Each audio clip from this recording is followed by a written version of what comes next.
Fife Flyers TV, sponsored by the Bay Hotel, Fife's premier wedding venue. Todd, a tense end to the game, but how delighted are you to get a 4-point weekend? I think it's important.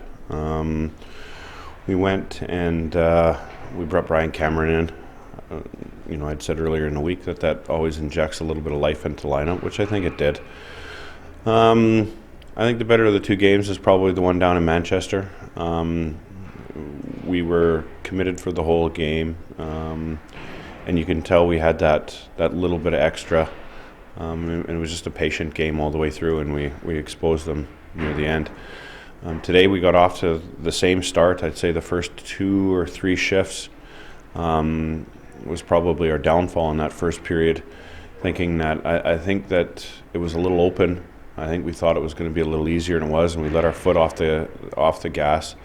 And they pounced on that, and they were the far better team in the first period. We challenged the guys to be better in between periods, and after that I think we really kind of righted the ship. We weren't perfect tonight, but we certainly did enough to win that hockey game, and those are the types of games that you need to win. Both 2 tight games. We didn't leak any points, letting that go to overtime, and it just creates that little bit of breathing room as we go into next weekend's game, which is huge, because if we split this weekend, it's kind of a worthless weekend. It was important, and I think that's 5 of our last 6, showing in the win category. So things seem to be turning in the right direction. When the game was 1-0 to Manchester, Brendan Brooks missed that penalty shot. How big was that for him to come back and then get that equalising goal? Yeah, well, we said it. You can say it in a room, you can say it on the bench, you can say it wherever. Finally, we had somebody in front of the net. Sebastian Thinnell went and stood there. Brooks gets a tap in. You get bodies in front of the net, good things happen. And, hopefully that message sinks in, because when we do it, we're very effective. Just as the seconds tick down at the end of that second period, Ryan Dingle steps up and gets that goal that puts Fife ahead.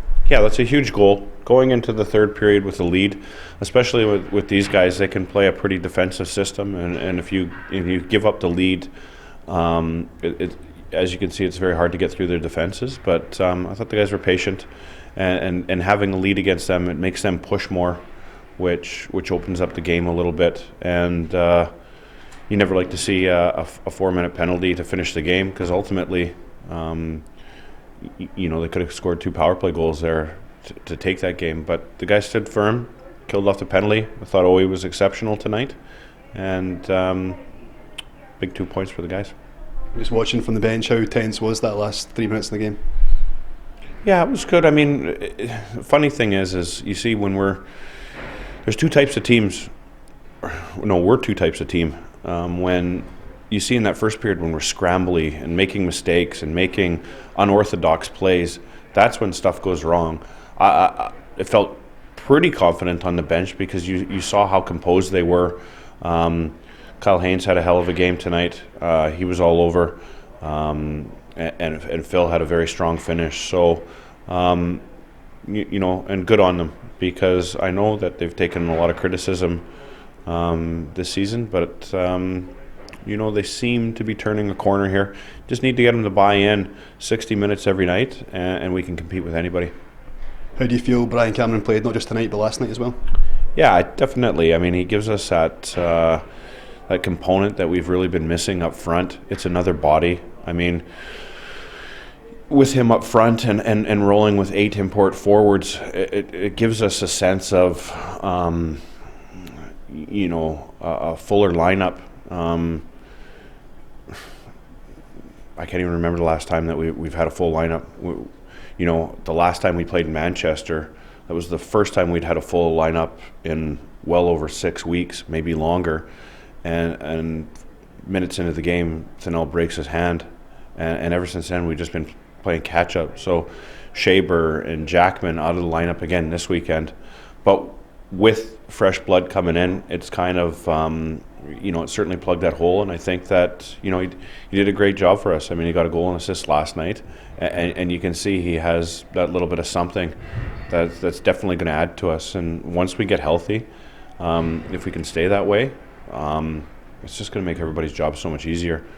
You'd see that in many games when we're forced to roll 2 lines, you can just see guys cutting corners and cheating and making mental mistakes. But by rolling 3, I'm able to rest guys, and Dingle and Foxy were able to kill off that last 2 minutes and 40 seconds because they were fresh.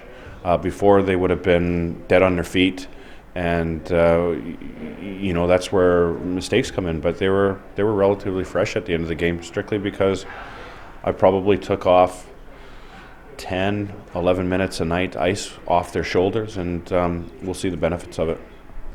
Do you think Chase Shaber and Rick Jackman will be back in the lineup for next weekend? Positive strides with Chase. He's looking good. Jax needs to see somebody tomorrow about this reoccurring injury problem that we're having. But, he's a tough guy, and, he's here to play. Might be a good chance that we see both back next weekend. Cheers, Todd. Thank you. Thank you. The Bay Hotel, where your dream wedding becomes reality. Visit us at thebayhotel.net.